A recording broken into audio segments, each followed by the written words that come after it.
My wife and I bought an RV-12, but that didn't happen overnight. Here is how it evolved. My flying career started on July 8, 1964 with my first flight lesson. By July 1976, I was hot stuff with 189 hours under my belt, so I decided to buy a plane. I found this 1966 Cessna 150G for sale. It was being sold by a widow whose husband had recently passed away. It was mine for $3,000. Sounds cheap in today's dollars, but for me back then it was a stretch. I flew that plane for 95 hours before selling it a year later. These views are over Atlanta when it was a smaller city and airspace was not so regulated. I'm not sure I could make this flight today. It was hot in the south, so I got my kicks flying above the clouds, where it's cooler. Fast forward now to 1980, and it's time to buy again. This time it was a 1974 Grumman AA-1B Yankee. I flew this plane for 108 hours before selling it. This plane had some unique design features, and maybe I'll do a future video on it.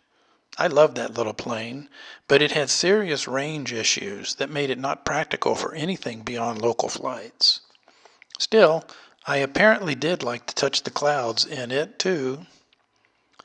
By 1986, I got the bug again and bought a 1/6 interest in a 1968 Cherokee Arrow.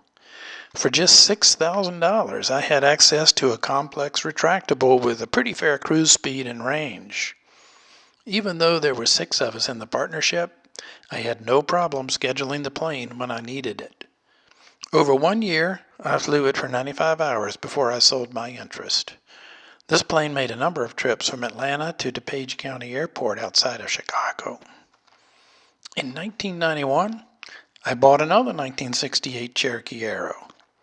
I bought it from Carol Thompson, whose birthday was March the 9th. A year later, I sold it for the same price I paid for it after flying it for 64 hours.